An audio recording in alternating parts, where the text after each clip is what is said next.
So ito nga, mga kababayan, yung ating pag-uusapan ngayon ay patungkol nga dito sa nabisto ng NBI, no, mga kababayan. Itong 18 Marines ay kabilang pala, mga kababayan, sa lulusob or susugod, no, sa Malacanang ngayong June 12. Nako, actually mga kababayan, mahirap po ito ha. Mahirap po ito kasi mga kababayan, hindi lang po itong 18 Marines, meron daw po itong mga retired military, no? According nga kay Kerubin, siguro itong mga retired military ay na politika lang, no? So, which is totoo nga, mga kababayan. Meron ngang ano, no? Meron ngang planong ganito. So, ito, mga kababayan, ipapanood ko sa inyo yung naturang balita na mismong si Senator Erwin Gatchalian ang nagsabi. Ito po ha, mga kababayan, pakinggan natin ha. Lakasan ko lang. Eto. According to the NBI, may posibleng link to them. That's according to the NBI. And ayaw ko na i-divulge in other details. No? That's why lumapit sa amin si Director Matibag during that hearing because now of that possible links. But we're diretso yung aming validation at investigation regarding the entire situation. According to the NBI, may posibleng link to them. That's according to the NBI. And, So, ngayon mga kababayan, ito nga ang rason na kung bakit ay lumapit si NBI Director kay Erwin Tulfo at kay Wing Gatchalian dahil sabi nga ng NBI, ano po, no, delikado, nasa threat po ang Senado dahil nakapasok nga po yung 18 ex-Marines na tawag dito mga kababayan ay nakapasok sila na hindi naman na-i-check ng ayos kasi nga syempre bit-bit sila ng senador. May mga kasama silang mga kilala doon sa loob at mga senador mismo. So hindi sure na habang kasabay nila itong mga senador na to ay yung mga bit-bit nila ay tama. Baka doon sa mga bag na dala nila, may mga bomba doon, may mga armas doon, may mga baril doon. Hindi natin alam kasi nga syempre pagpasok, tao ko yan. Ako bahala dyan, sagot ko yan.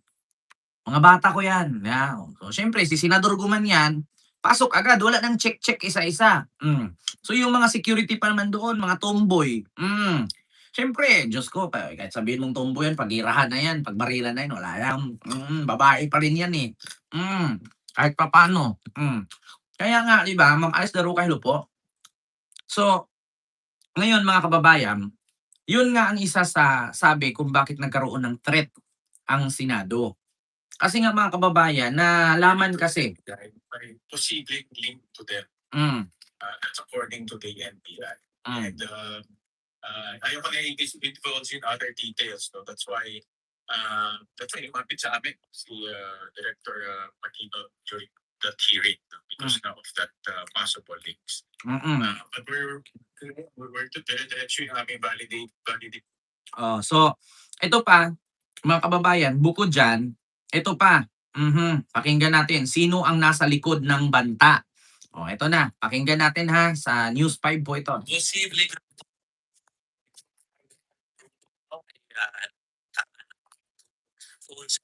Actually, narinig natin hindi lang Senado. Pero sige, unahin natin yung mga banta doon sa Senado. Yan ay binunyaan, the Senate President Actually mga kababayan, hindi lang Senado ha, pati Malacanang. Kaya kasama nga daw ito sa June 12, no, nagaganapin nilang paglusob sa Malacanang. Kaya nga sabi ni Yussi Claire Castro, kung ikaw man ay isang senador o di kaya malaking tao, hindi ka palalagpasin ng batas.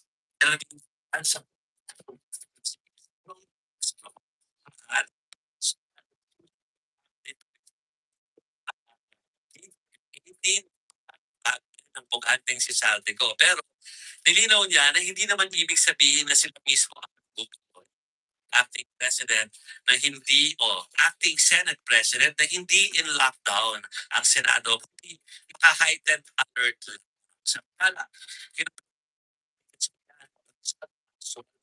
at promote benefits at incentives nila.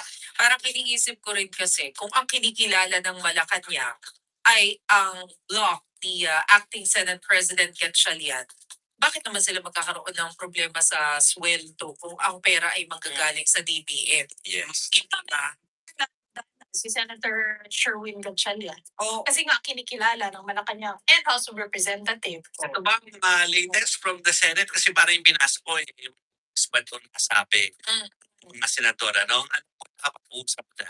Oh, Yung sinasabi ng ibang faction. nagkaroon ng dialogo na. So sana ay meron tayong update. So, klarong-klaro yun ha, mga kababayan. Sino nga ba ang nasa likod? So, yun nga, mga kababayan, hindi natin alam kung sino, no? According sa NBI, ito daw 18 Marines ay kabilang ito, no, sa susugod, no, sa Malacanang na tawag dito sa June 12. Hindi natin alam, no, kung ano mangyari. Pero para sa akin, ito lang ma-advise ko. Kalayaan natin ang mamamahayag. Kalayaan natin yung maglabas ng saloobin. Pero kung idaan natin sa dahas, idaan natin sa pagre-rebuilde, alam natin kung ano mangyayari. Tandaan niyo mga kababayan, kung sakaling gagawa kayo ng hindi maganda, lalo't na susugurin yung Malacanang, kapag ka hindi mag-success yung pagsugod ninyo, madadamay ang mga taong matitino. Totoo yan. Kasi sa totoo lang, malaman naman yan ng taong bayan. Naririnig niyo po ba ako? Ikaw po itong mga... may boses ba tayo mga kababayan? Paki-comment po kung may boses tayo. Ayan, may boses pala. Ang sa akin lang mga kababayan, ganito po yan. Kung sakali man na hindi mag-success yung paglusob ninyo sa Malacanang, isipin yung mabuti, kaming mga nananahimik, kaming mga matino na mag-isip, madadamay po kami. Pangalawa, kung hindi man mag-success ang paglusob ninyo dyan sa Malacanang, isipin ninyong mabuti ang consequences niyan. Bakit? Alam ninyo mga kababayan, kapag ka hindi nag-success yung paglusob nyo dyan, pag hindi nag-success yung paglusob nyo dyan, mga kababayan, tapos magdideklara si PBBM ng martial law, mas lalo po tayong mahigpit. Una, ganito yan kung ayaw, ito advice ko lang ha, Pilipino sa Pilipino. Walang kakamping, walang DDS, walang loyalista. Bilang isang vlogger, parte ng pamamahayag, parte ng mamamahayag. No, kasi kami, na-recognize kami as a vlogger, reactor, content creator is para na din kaming parte ng media. So ako, as a content creator, social media influencer, marami po akong na-impluwensyahan, marami akong viewers, marami akong subscribers, marami akong followers. So sa mga nanonood po sa akin, ito po ang aking ma-advise. No? Sa ngayon, kung hindi nyo nagustuhan ang pamamalakad or pamumuno ni Marcos Jr., tiisin ninyo, ilang taon na lang. Ilang taon na lang. No? 26 ngayon, 27, 28, 2 taon na lang. Bababa na si Marcos. Ngayon, kung hindi kayo makapaghintay at gusto nyo siyang pababain at gagawa kayo ng dahas sa pamamagitan ng paglusob ninyo sa Malacanang. Ngayon, kung yung paglusob ninyo sa Malacanang hindi yan mag-success, alam nyo ba ang consequences niyan? Wait lang mga kababayan. Alam nyo ba ang consequences niyan? Tagalogin ko kasi ang DDS hindi nakaintindi. Alam nyo ba ang kahinatnan niyan? Una, make sure na pag sumugod kayo sa Malacanang, kumpleto kayo. Meron kayong shield, meron kayong armas, meron kayong bala. Kaya niyong saluin ang bomba, kaya niyong saluin ang granada, kaya niyong saluin ang bala. Kaya niyong saluin ang palo ng mga batuta, tear gas, water cannon, bala, armas. Kung kaya niyong saluin yan, tuloy niyo yan. Kung yan ang tingin ninyo na ikakabuti ng ating bansa. At dahil ginawa niyo yan, ang tawag dyan ay kalayaan. Tandaan nyo, mga DDS, kakamping at loyalista. Ang ginawa natin ngayon, ang tawag dito kalayaan. Malaya kang magputang ina, malaya kang magyaw-yaw, malaya kang mag-post ng TikTok, ng video, mag-comment, mag-share, mag-like, magpasyal, kumain, gala, tulog, di magtrabaho, tambay, mag-addict, maglasing. Malaya tayo. Pero, kapag hindi nag-success, yung paglusob or plano ninyong pagkudita ang tawag dyan sa Malacanang. Alam niyo ba ang kahinatnan yan? Martial law or revolutionary government. Kasi syempre, kung ang isipin ni PBBM hindi naman masyadong risky, hindi naman masyadong harsh yung paglusob, dalawa ang pwedeng ideklara dyan. Revolutionary government o martial law. Una, hindi naman nag-success yung paglusob, ang gagawin ni PBBM dyan, revolutionary government. Palitan lahat ng nasa ahensya ng gobyerno dahil wala na siyang tiwala dyan. Bakit? Sinubukan na siyang lusubin. Pangalawa, kung ang paglusob ninyo ay nakapinsala na, nakapatay na, marami ng mga military, pulis ang namatay or nasugatan, may possibility magdeklara si PBBM ng martial law. Ngayon, yung paglusob ninyo, pagsigaw-sigaw nyo, pagsabing bangag, adik ang presidente, yung kalayaan na yun, mawawala yan. Mapapalitan niya ng selda. Kapag ka nagdeklara ang presidente ng martial law, ito mga DDS, loyalista, kakamping sa mga hindi nakaabot ng martial law ni Marcos. Ganito yan. Ako kasi binabasa ko yung martial law niya May martial law book kung anong nangyari. Pero marami sa martial law book ang mali na hindi sinabi yung totoo. Parang kumbaga minamanipulate ang taong bayan. No? So ngayon, kapag nagdeklara ng martial law ang presidente, yung pagsisigaw ninyong adik si Bongbong, bangag si Bongbong, pagbablog, content, yung pagsigaw-sigaw, TikTok, rally-rally, hindi nyo na magagawa yan. Itong ginagawa ko, hindi ko na magagawa to. Ang kalayaan natin mawawala. Lahat ng gusto nating mamasyal, gumala, matulog, kumain, tumambay, mawawala yan. Ngayon, kung gusto nyo talaga ng pagbabago, hindi naman yun yung paraan Di ba? Kung gusto nyo ng pagbabago, hindi yan yung paraan. Mga kababayan. Hindi yan yung paraan kung gusto nyo ng pagbabago sa ating bansa. Ang totoong pagbabago sa ating bansa, tayong mga Pilipino. Hindi naman maluluklok yung mga presidenteng hindi nyo gusto kung hindi nyo iboto yan Diba? Hindi naman maluluklok yung presidente, senador, congressman, gobernador, or politician na yan kung hindi tayo ang bumoto. Kaya ang tunay na pagbabago na sa atin, hindi yung dahas na lumusob ka. Tandaan ninyo, ano bang kapangyarihan natin? Tao lang tayo. Powerful tayo sa pagpili. Pero pagdating sa armas, wala tayo niyan. Diba? Makapangyarihan lang tayo sa eleksyon. Pag natapos ang eleksyon, wala natin power.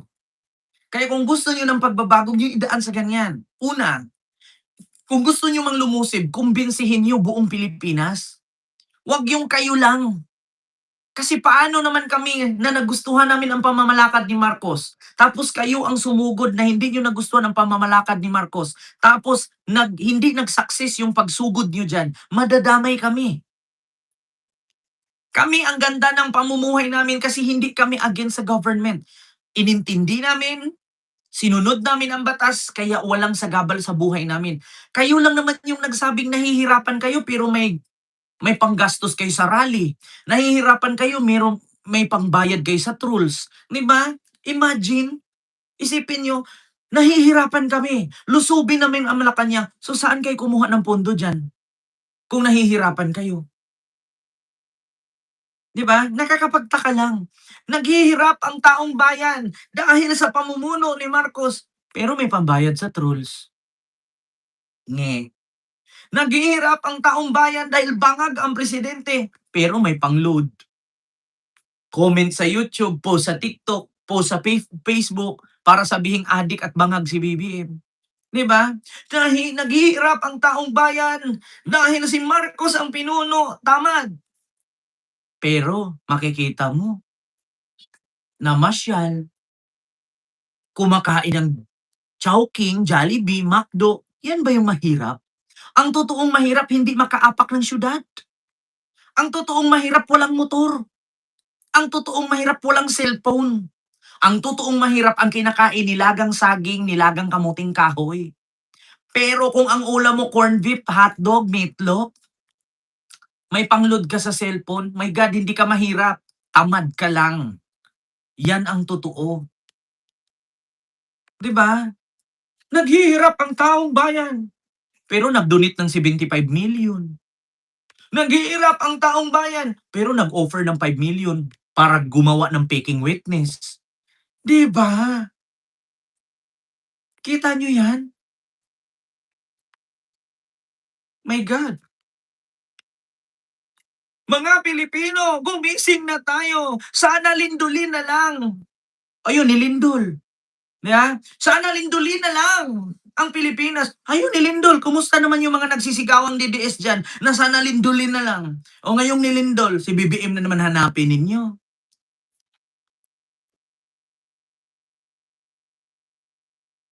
Diba? Kita nyo mga kababayan? Ang daming DDS, lalo na yung bata, yung hindi nata nag-aaral yun eh. Sana lindulin na lang ang Pilipinas dahil si Marcos bangag ang namuno. Nilindol bitaw na. Ang sabi na hitabo. Anong sabi ni kapatid na Eli Soriano? Once, ayon sa Biblia, once nalindulin ang isang lugar na sobrang lakas, nagagalit ang Diyos. Yun ang paniniwala ni Eli Soriano. Once na makita niyong yanigin ang isang nayon, ibig sabihin nagagalit ang Diyos dyan sa bandang yan. Diba? Yan ang sabi ni Eli Soriano ha. Nakikinig kasi ako sa kanyang mga aral. Diba, Ma'am Arlene Moreliano? Kaya kayong mga nagpaplanong lumusob sa Malacanang, bago kayo lumusob dyan, kumbinsihin nyo lahat ng Pilipino. 120 million Filipinos. Kumbinsihin nyo na sang-ayon ang lahat. Kasi kung hindi mag-success yung paglusob nyo dyan, madadamay kaming mga matitino eh. Diba? At saka para sa akin, mas gusto ko mag-martial law. Bakit? Para madisiplina ang tao. Sa ngayon pa nga lang, sa mga kabataan, hindi mo na madidisiplina eh. Diba? Ang bata-bata pa, nabubuntis na. Ang bata-bata pa, kung ano-ano na nalalaman kami noon, kami nag-aaral, wala naman kaming mga Facebook, wala kaming YouTube, wala kaming TikTok. Ngayon yung mga estudyante, putang ina, hindi na nag-aaral kung hindi nakasakay sa kotse, hinatid ng motor. Kami naglalakad kami ng halos tag 50 kilometro para lang madating sa paaralan. Di ba? Yun ang katotohanan. Ngayon, dapat lang talaga mag-martial law. Sige, gawin nyo yan. Ginusto nyo yan eh. Di lusobin nyo yung Malacanang. Total, kayo lang naman yung tutol sa pamumuno ng presidente. Kami sang-ayon naman kami. Magsasabi naman kami pag hindi sang-ayon kung hindi namin nagugustuhan. 'Di ba? Kung yun pala ang dahilan para magbago ang ating bansa, di sige lusobin nyo. Kailangan make sure na mag-success kayo dyan ha. Kasi pag hindi kayo nag-success, huwag kayo magpapakita sa akin pag hahanapin ko kayo isa-isa. Madadamay kami. 'Di ba? Oo. Yan ang totoo. 'Di ba? Kaya according sa NBI, isa sa mga banta ang 18 ex-Marines kasi nga kasama daw ito sa lulusob ngayong June 12 na planong paglusob sa Malacanang. Nako po, mga kababayan, patay tayo dyan. 'Di ba?